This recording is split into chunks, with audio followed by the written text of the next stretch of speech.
Today's video was sponsored by Mwangi Francis of Pennsylvania, a true patriot and a Kenyan nationalist at heart.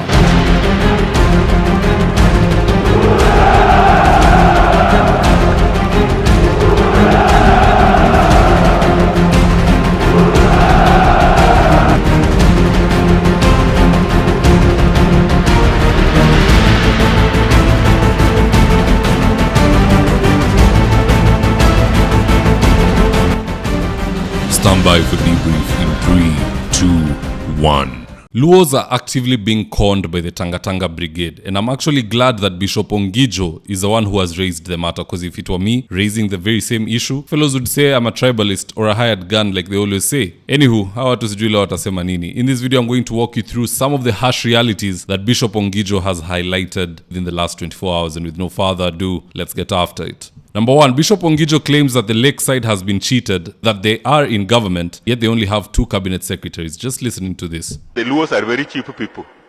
Look at your neighbor and ask him or her, how cheap is she or him?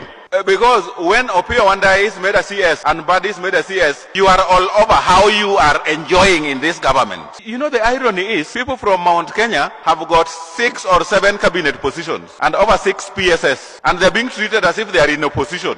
It is the Luos who are in the government who is mad in this arrangement. Maybe my mathematics is poor. Who is mad in this arrangement? I counted them the other day. They're about 8. And Onginjo isn't wrong. Mlima Kenya is still firmly rooted in government, because at the end of the day, their leaders are the ones leading the country, whether it's Ishungwa in parliament, Kimani Kuria, Kabogo, or even Mutai Kagwe. Mlima is still the majority shareholder. For the Lakeside, the only thing that has changed is the fact that Maandamano has stopped. And in any case, that has always been Ruto's objective from the get-go. So who's playing who? It's gotten so bad that even people like Omoshwa now are crying that there is no development in his rural village, yet they are allegedly in government. Just listening to this wailing. Badi, Maranya, Jo, awatu wote. Hakuna kitu wanafanya. Hakuna kitu wanafanya, hakuna. Hao ni jina tu. Sisi wajalo tunafurahia. Ati pesa inalola kwetu. Na tusaidii. Ati tukuna stima. Na stima mali mingi. Ati mali mingi natoka. Hakuna stima. Tuko serikali. Ni jina tu. Mbali. Pesa uko nayo. Umetingo jaluo ngapi? Hakuna. Tusaidii. Nakwambia Ruto akimalizana na hawa watu itakuwa ni machozi kila mahali. Number 2, Archbishop Onginjo lectured Kindiki about his bad habit of empowerment programs, yet they can't even pay teachers and other government workers who have genuinely worked for their money. Here's a tip. If you cannot pay people who have genuinely worked, and then you are running with the choppers that you are doing empowerment my foot. Yule mtu wa Soprano, leo ako siji wapi, the next day ako somewhere because he's doing what? Anafanya nini? What kind of empowerment are you doing when genuine workers cannot be paid what legally belongs to them? You know, the single most problem in Kenya is that people are competing at who can steal more than the other. I mean, it's true. Why bribe Kenyans and overlook paying people who have done actual work? Hii serikali ni kama wale wanaume ambao wanaunda pesa na wanaenda kufurahisha watu kwa bar so that they can be popular, but they are not taking care of the people who they should take care of. You have teachers, you have lecturers, you have doctors. Kuna watu wa Kenya Airways, they can strike any moment and paralyze their country, and I'm sure they have issues which they are raising now. Watangoja wafanye strike for 3-4 months so that they can now go sit and get a settlement. Just pay them. How do those people feel? Ujalipa walimu ama uliwadanganya marupurupu itaongezeka, na uko pale unasema ati sijui vijana wanapewa pesa, sijui ya kukopa, sijui barabara, sijui utafanya sijui nini, unaenda kupewa watu smoky, nduthi. What is that? Were you elected to bribe people or to do development? Number 3, Archbishop Onginjo also claimed that we are living in a very sick nation, and the person in the driver's seat is actually none other than the devil himself. Is a tip. What legally belongs to them? We are in a sick nation, a very sick nation. Mnajua dereva akiwa shetani na dereva akiwa shetani, mwisho wake tuko hatarini, and we must admit that. I think huyo bishop anafaa apewe kandarasi ya kufukuza pepo zote kwa serikali, because he seems to have a gift of being able to identify evil spirits in government. Apewe tu crucifix, holy water, when we'll start seeing people twisting in pain when the full cabinet meets, na pia yaende akae pale. Number 4, according to our brilliant bishop, state awards and titles of honor in this administration are only awarded to thieves who have stolen a big amount. The more you steal, the more you are congratulated. Here's the tip. Katakira ngojo mimi, your head of state commendation, some of them are thieves. Dongenyo chunenda kwa Migi Awards during Kenyatta Day. In that list, 3/4 are thieves. And probably they are being given commendation because they have stolen.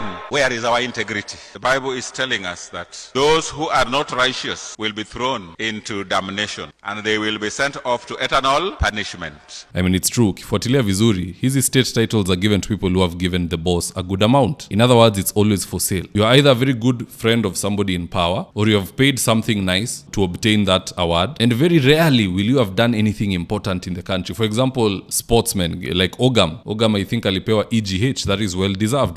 Very few. Anytime unaona hiyo list inaitanwa, 3% ndo watu wana deserve.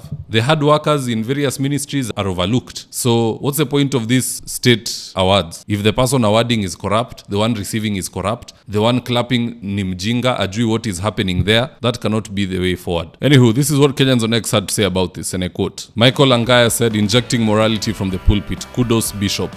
McDonald Mwenda said, false prophets. Julius Omolo said, why should the whole bishop use demeaning words? So what's the difference between him and the lying politicians? This guy is demeaning himself with his tweet. Mane Future said, Juogi is slowly descending upon our people. Village Boy said, Kenyans are lucky that they have religious leaders who talk truth to power, unlike Ugandans who are given brown envelopes to keep quiet. Shub Aden said, this man is in the wrong profession. He can make a good opposition leader. I would say, no way. The moment unaingia politics, morals unaiacha nje ya mlango. Harrison Muriithi said, in short, our government has ensured poverty is by design. O'Neill said, when a religious man speaks the truth of what the society has been doing, we as a society actually need to pay heed. Hopefully this will deter them from attending more church functions in the name of donations. And finally, Diblo Dibala said, Bwana, honestly speaking, it doesn't make sense. People who have genuinely worked, especially those who have delivered goods and services to the government, like Sami Kioko, have not been paid since Huko 2023, yet empowerment as a soprano is given a priority. It is quite unfortunate. Indeed, it is very unfortunate, but that's the sad reality of the status quo of the country. We will get a chance to effect a change in 2027. Kata kura sahi, be ready. Uku unalala nayo kando ya kitanda. Unaamuka tu ukiichukua, you check the date, unasema bado unarudisha. But always be ready. We need a change of guard and we need it ASAP. Anywho guys, that's just my opinion. Do let me know your own comments in the comment section below and I'll do my best to read them and to give you a response. And with that, here are today's ads of the day. If you're in need of office petitioning or home interior works, i.e. kitchen cabinets,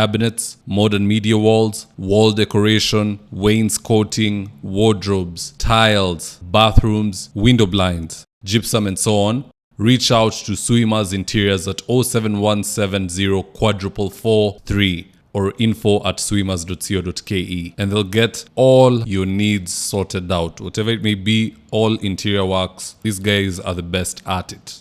Gikomba Pure app. Download today from the App Store and Play Store. Register by creating an account with your username, email, phone number and add your password of choice. Upload your products and start selling or buying seamlessly. Gikomba Pure app. A new digital market.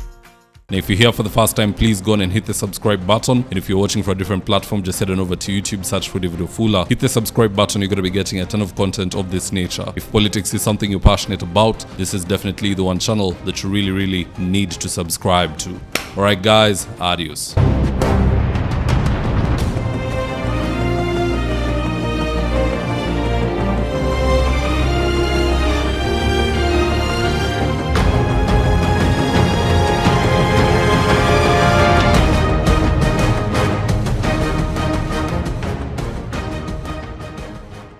Thank you for choosing David Wafula as your primary news platform. We put countless hours in research, recording, and editing. By showing up each and every day to watch our videos, you encourage us to generate more videos for the viewers. We are on a mission to inform, educate, and build a better tomorrow. To our thousands of followers in a world full of presidents, kings, and queens, you are the real gem. Adios.